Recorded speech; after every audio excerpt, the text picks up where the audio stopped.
Welcome to Main Street Mavericks, celebrating conversations with exceptional Main Street businesses who serve friends and neighbors in your community. Here's your host, Joel Helfer. Hi, this is Joel Helfer, Main Street Mavericks Radio, and today we have an exclusive interview with Peter C. Cotton, the president and founder of Best Sales Talent Incorporated. His firm is an executive search firm that specializes in the search, recruitment, and placement of the best sales management, and marketing talent.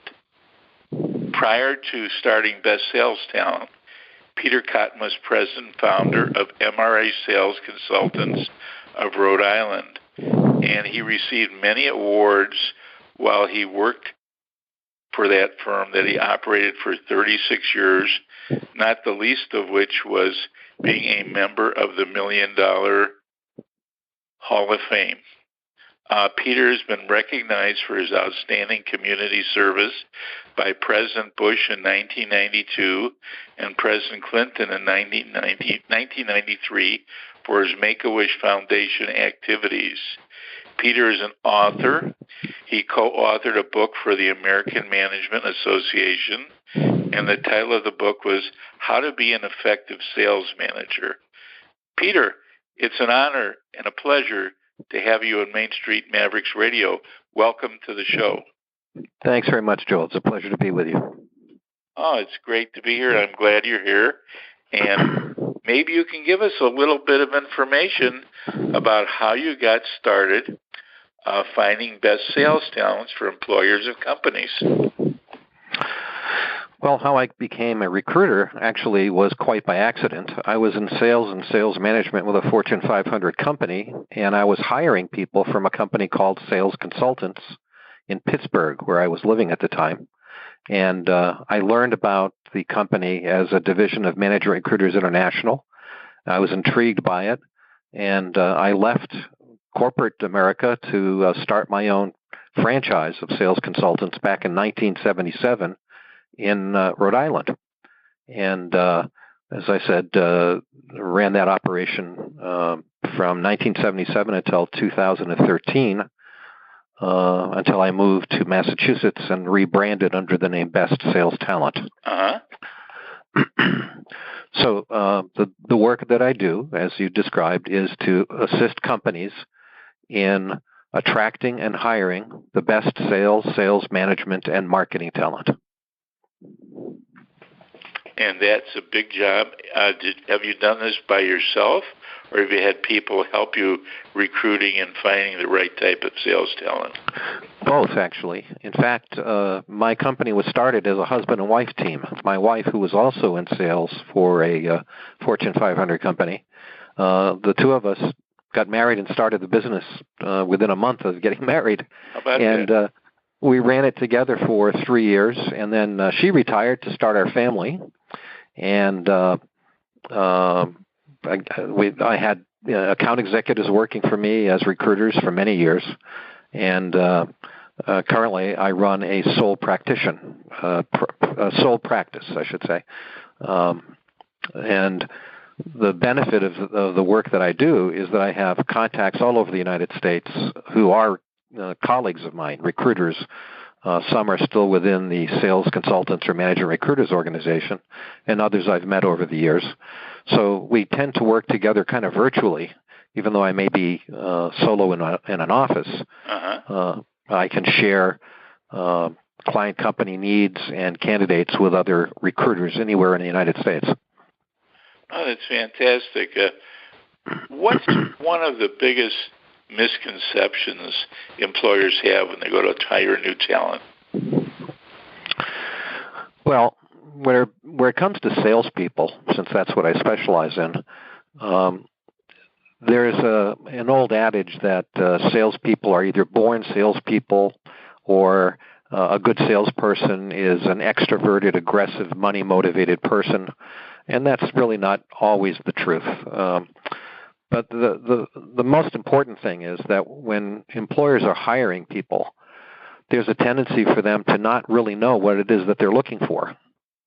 And they really need to know what they're looking for, especially if more than one person is involved with screening and interviewing or selecting people.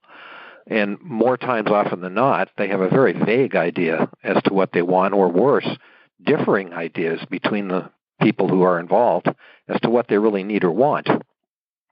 And sometimes they operate on the idea of, I'll know it when I see it, which never really works, because if you don't know what you're looking for, you're never going to really know if you found it.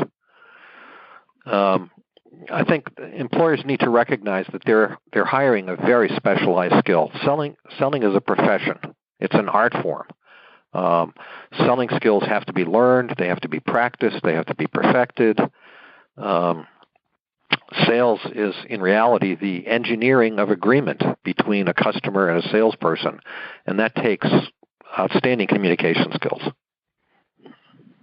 Yeah, and a lot of time, I know when I ran my own businesses, and we started out as salesmen, there was quite a learning curve. Then once we got to the point where we knew what we were doing and we went out to hire people, it was a difficult task to find people who actually wanted to put in the time to learn how to be a good salesman. And how do you overcome that? How do you help employers find people who are dedicated and willing to put in the time and effort to do what it takes? Well, how we find people is a long story. How we help employers is really to act as a consultant to them, because, as I mentioned, a lot of employers don't really know what they're looking for, and they don't know how to go about looking for it. And the best sales talent is going to do the best job at increasing profits and maintaining positive relationships with new and existing customers. And when you really come down to it, building relationships with customers is the key to all successful selling efforts. And all things being equal, if two salespeople from competing companies are calling on the same customer, selling basically the same product at the same price, then the customer is going to buy from the salesperson they know the best, they like the best, they trust the best, and that's a result of the best person building the best relationships with the customer. So we work with employers to help them identify those candidates who are the best at building and maintaining relationships. I think it was Thomas Watson, the chairman of IBM, who said, nothing happens until somebody sells something. Right. So no company can exist without selling, right? So salespeople are the spark plugs in the engine of a company. Without them, the engine can't start, it can't run, and invariably the best sales talent will always win when competing with simply average salespeople. The key is that employers need to understand that salespeople that they need to hire are not involved with a process of moving products or providing services. It's really a process of consultation. It's a process of understanding the customer's needs or problems and then helping them fill their needs or solve their problems through a role as their consultant. And hopefully they can do that with their company's products or services. Or if the products or services that they offer don't satisfy the customer's need or solve his problems, then they really can't push the customer into a buying decision. But I think key is employers have to recognize that if they hire the wrong person, it can be very, very costly. So it's really critical to hire the right one, because if you hire the wrong one, you're involved with all kinds of costs like severance pay and vacation accrual and job advertising, not to mention recruiting fees. And then there's indirect costs, staff time needed to do paperwork, to help in the recruiting effort, to review resumes, to do interviews, and then there's new hire orientation and training. And then the intangible costs are things like customer dissatisfaction or poor employee morale, and the loss of revenue during a transition. I mean, lost opportunities can be very, very expensive. It's a big opportunity, and it's a big decision to make sure that you hire the right people to start with. Right. So we try to coach employers, basically, to understand that doing it by the seat of their pants and just trying to hire a personality is not going to fly. I mean, one person's description of motivated or determined may be different from someone else's interpretation of those two words. So if you have two people involved in interviewing and they're trying to evaluate on only those things, you're going to miss the mark. Nobody's going to know whether they got the right person. So we encourage the employer to recognize that they have to identify what the person really needs to do in the first 6 to 12 months to be considered as a top performer. And moreover, why a top salesperson would want to quit a job to take a job with this particular company. So the way to do that is that an employer, with our help, creates a detailed performance-based job description. And that will highlight 5 or 6 points that say exactly what the new hire would need to do to be ranked as a top salesperson, or at least to be in the top quartile, the top 25% of their existing sales force. So there's all kinds of methods involved with recruiting, but sometimes taking the complex and making them simple works best. For instance, there are 4 words that are key in the hiring of people: have, get, do, and become. And if you wrote those 4 words on a line, left to right, and then you viewed them as a process from left to right, what would happen is it would place limits on the quality of any hire that you make. But when you read them right to left as a process, it actually helps you attract and hire people based on their past performance and their future potential. Keeping in mind, obviously, that past performance is a very strong indicator of future performance, right? So in all job descriptions, if any candidates or even employers are posting jobs, let's say on the internet, they all have this common thread. They all have the word have. Candidates must have this skill, or they must have X number of years experience. And the problem with that is that when resumes come in, they're usually matched against these must-haves. And as a result, strong potential candidates who have maybe a different set of qualifications, who can really do the job, are overlooked, and they're excluded. And then the word get. This is what companies offer to a new hire on day one, right? So you have the company name, a title, the money that they're going to make, the benefits, the location. Maybe they might get a company car, that sort of thing. And a lot of candidates want to know this even before the interviewing process begins. And all those points are negotiable if it's really a good career move for the candidate. But sometimes the conversation never gets that far because good people disengage before the process begins, or they don't see what they're looking for in this particular job posting, which is, all the words that must have and get, right? So they disengage. They drop off before they're even considered. So the next word, the do, is that's actually what needs to be done. It's far better to say, in my opinion, create, build, and maintain strong, profitable relationships with new and existing customers than it is to say, must have 10 years of sales experience. Right. So if you define the doing part of the job, then a person who's done it or is doing it now has all the experience and skills that are needed to do this new job. And by describing the doing part of the job, the people who are motivated to want to do that kind of work are usually far more satisfied and far more productive if the job is offered. Mm-hmm. As an aside, I've seen salespeople with 10 years of sales experience, which is really one mediocre year repeated 10 times over. That's pretty good. And I've seen salespeople with 3 to 5 years of sales experience who've achieved far more than somebody who's got 10 years of experience. So it's really not the amount as much as the doing and the accomplishing that's important. And then that last word, become, that's the future. That's what the person's going to become if they're successful. if they get the job, if they work for this particular company. And if the future that's being offered to them is better than the future that they have in their present job, or better than the future that's offered by another company that they're interviewing with at the same time, then the chance of hiring them at a decent level of compensation is much greater. So during the interviewing of a candidate, it's far better to set the stage for negotiating with them by telling them about what they're going to be doing and becoming instead of what they're going to be getting.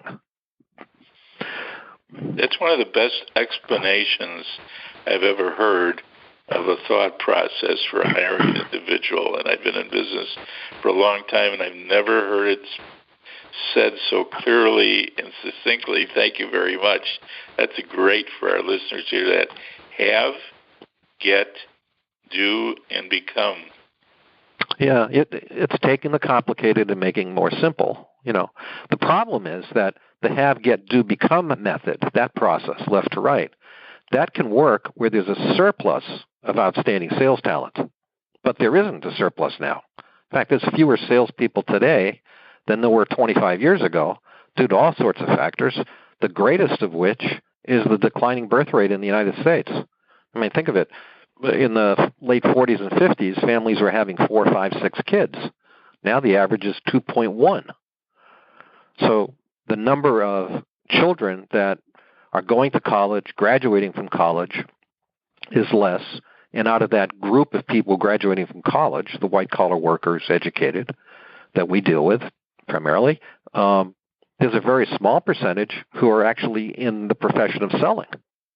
Less than 5%, maybe 6% of all workers are involved in selling activities. So it's really key. In addition to that, which is a big factor, one thing that I notice, because my generation comes from a time where the only two ways you could communicate with people was either in person or over the phone. So you had to learn how to talk to people. Today, there are so many nonverbal ways that you can communicate with people. It makes it even more difficult to find people who are good salesmen, because now everything is tried to be done virtually or text or by computer or by automated phone or by disc or by video, everything but the two best ways that I always found to do business. And how much of a factor do you think the fact that the future generations just don't seem to communicate as well as they used to?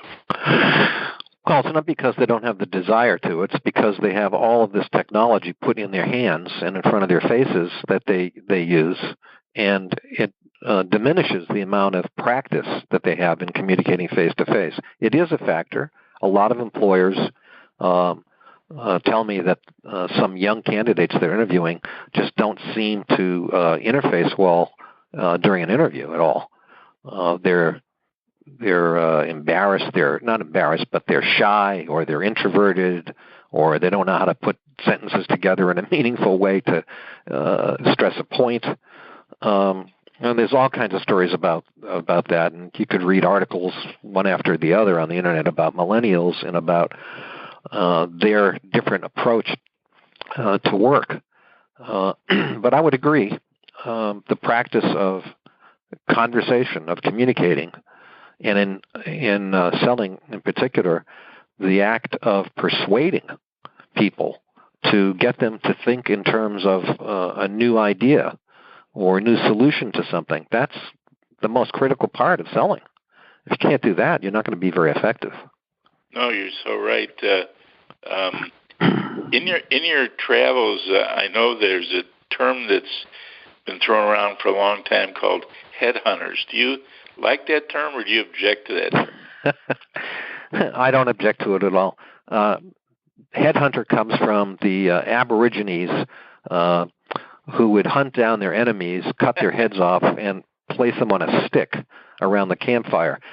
Modern-day headhunters don't cause people to lose their heads. They cause people to use their heads when it comes to talking about career moves and changing of companies or advancement and that sort of thing.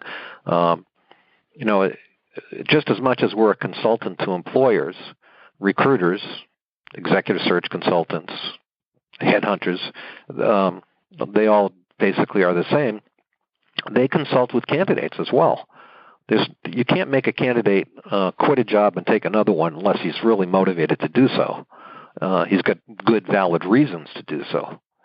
And the other thing that's important to understand is that recruiters are in the job of helping companies find the best talent.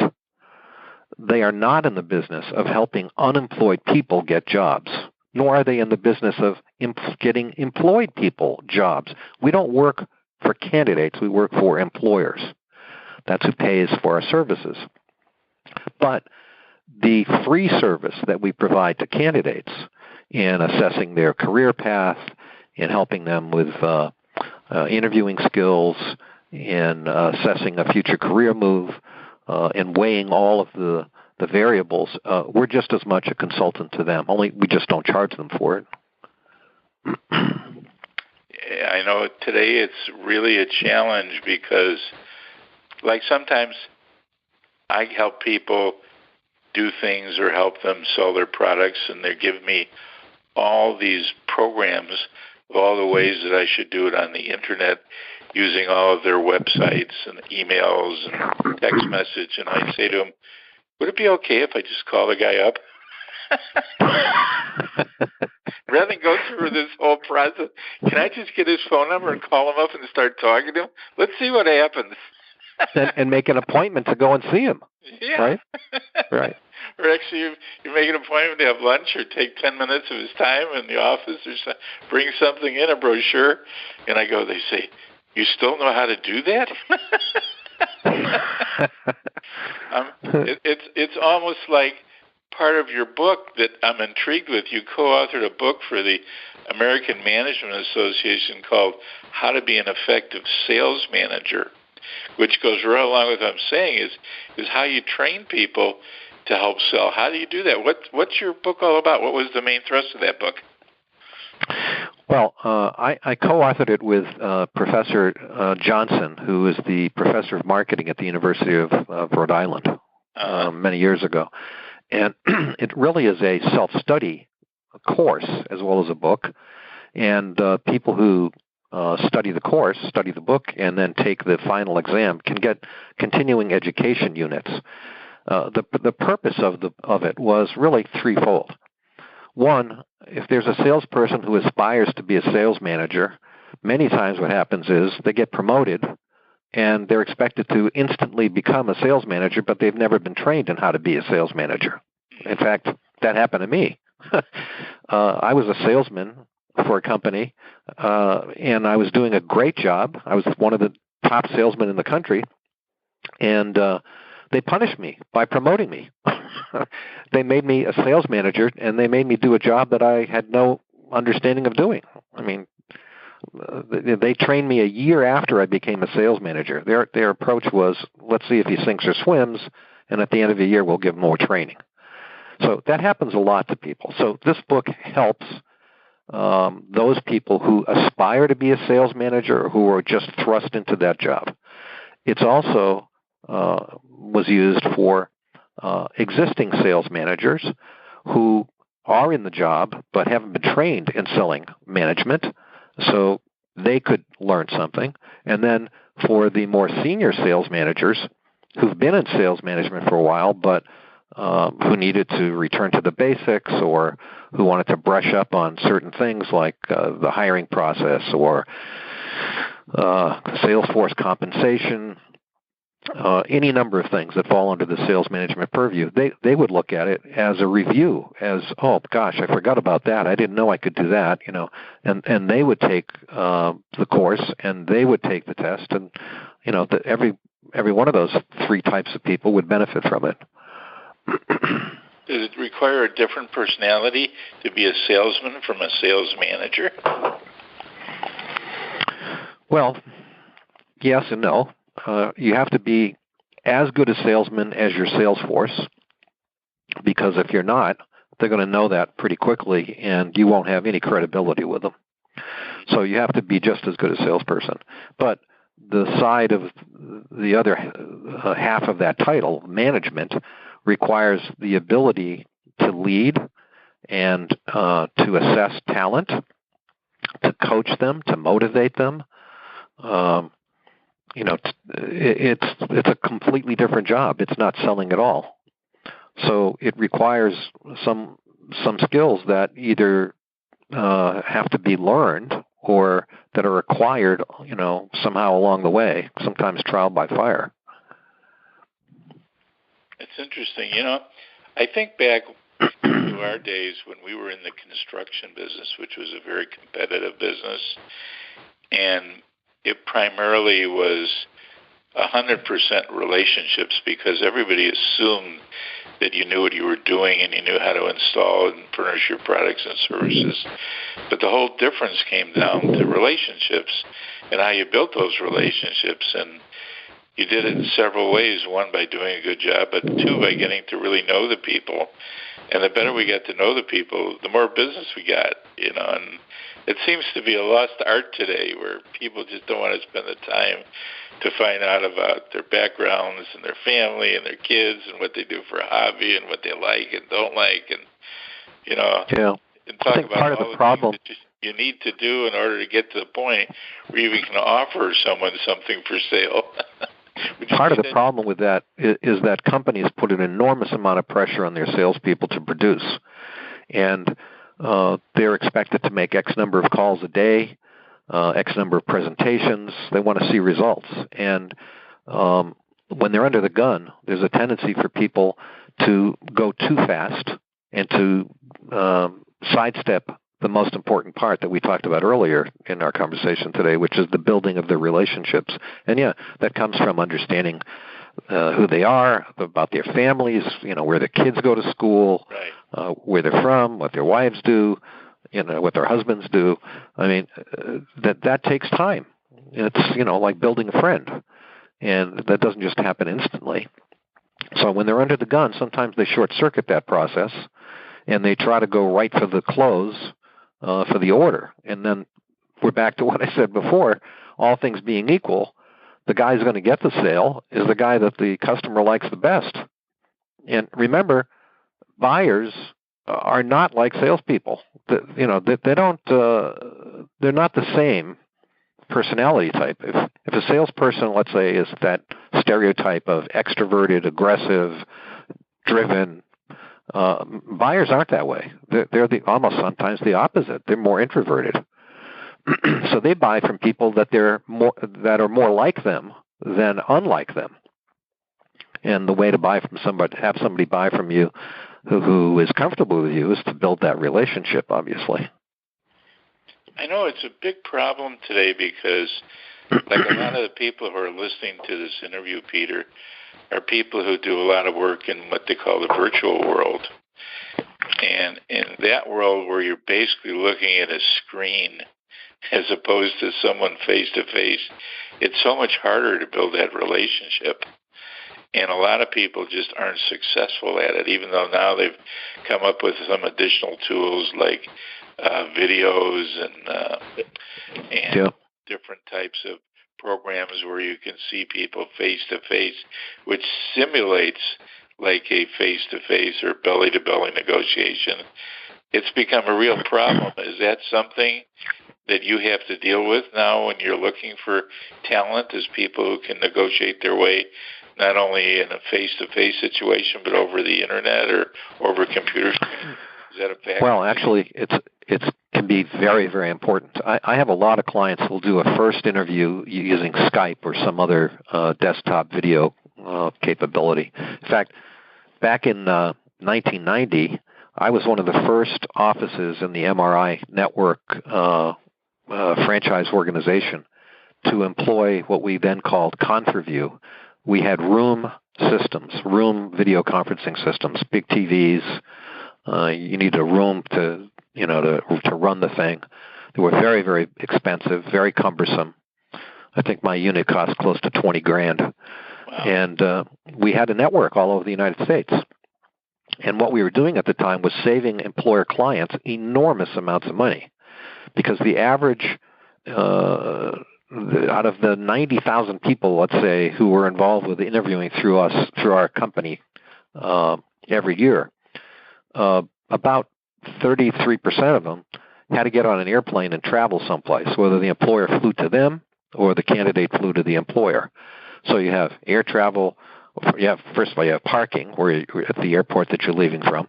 Right. You got air travel. You have hotel accommodations, ground transportation, maybe a rental car, food, and all kinds of other incidentals. That adds up real fast. And if the employer is going out to interview for 2 or 3 days, he's out of his job. He's not doing his regular job, which is managing.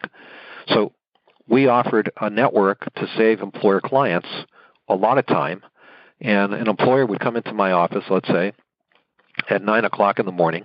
He'd interview one person in the New York area for an hour. At 10 o'clock, he'd interview somebody in Chicago.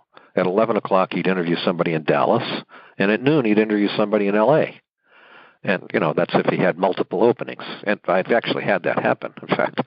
And he would be able to interview candidates in each one of those cities and screen them.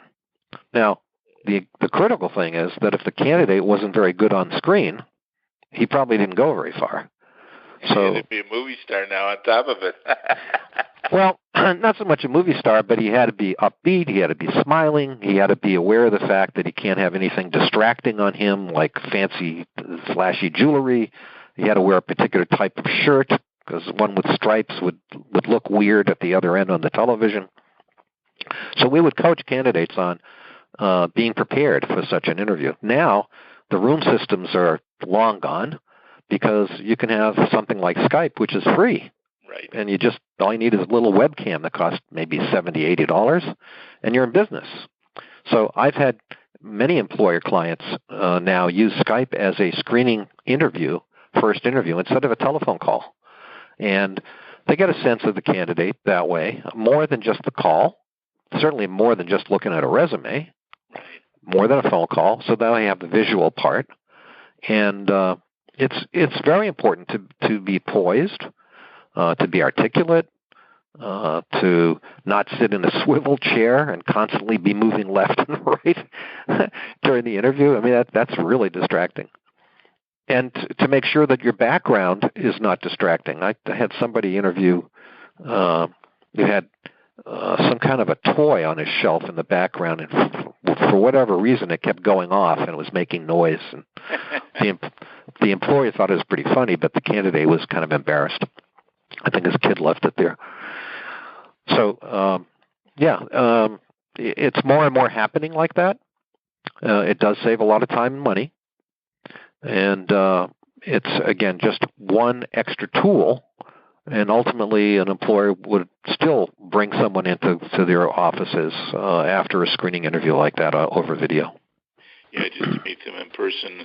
And when they go through this process, what's one of the important things that employers should know when they're attempting to hire what you call the best sales talent?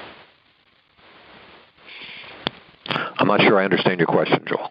What's one of the most important things the employers should know or should be aware of when they go to hire the best sales talent? How do they work with you, or what's... Oh, I see. Well, when they contact me, I would spend a considerable amount of time talking to them about what their needs are.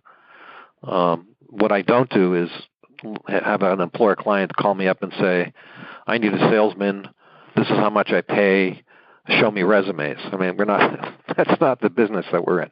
We're going to find out, why is the position open? What is the sense of urgency about filling the job? How much money is being lost every day the position's not being filled?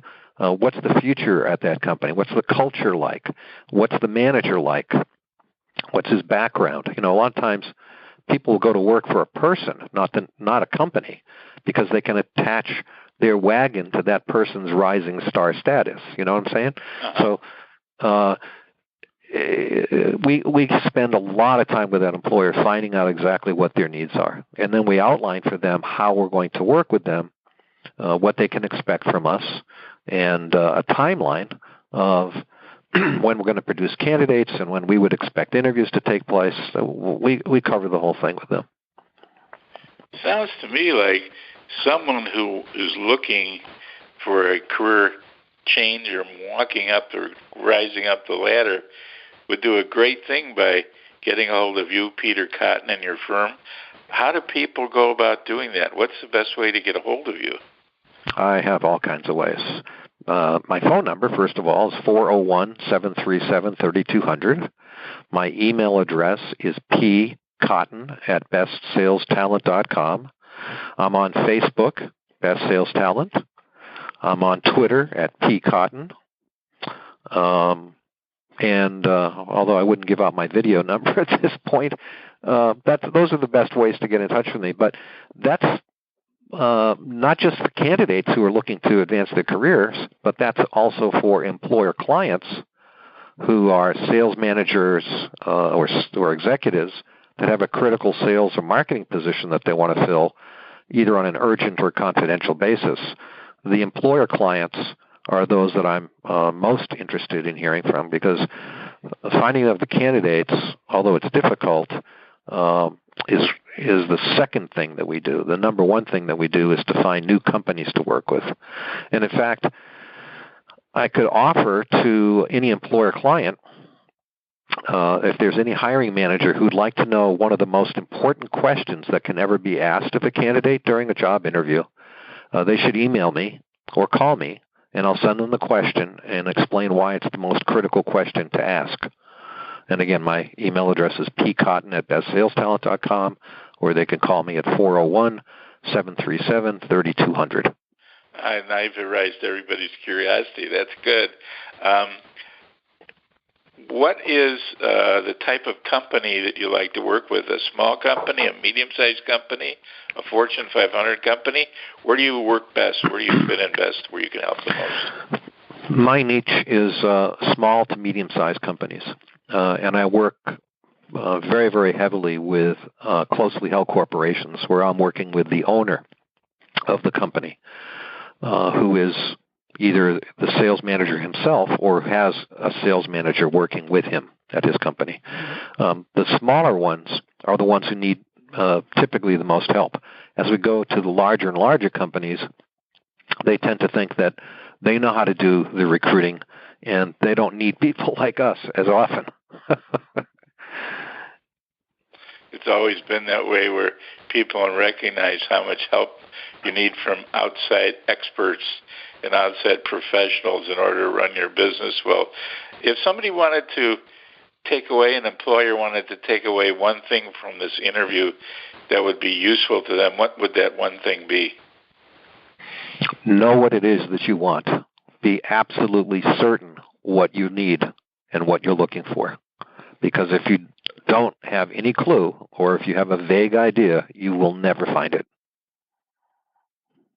Peter, thank you very much for being on Main Street Mavericks Radio today. We really appreciate it, and we just want to highlight the fact that Peter C. Cotton, the president and founder of Best Sales Talent Incorporated, is a very useful resource from small and mid-sized firms that are looking for the best sales talent, and he's someone that you really should get to know. And we thank you very much for your advice and your good humor, and we wish you well and good health and good luck in your future business. And thank you very much for being on Main Street Mavericks Radio, Peter. Thank you very much, Joel. It's a pleasure, and I wish you all the best as well. Oh, thank you. And this has been another episode of Main Street Mavericks Radio, and we always end the show the same way. Have a little fun today. Don't save it up. You've been listening to Main Street Mavericks Radio with Joel Helfer. To learn more about the resources mentioned on today's show or listen to past episodes, visit mainstreetmavericks.com.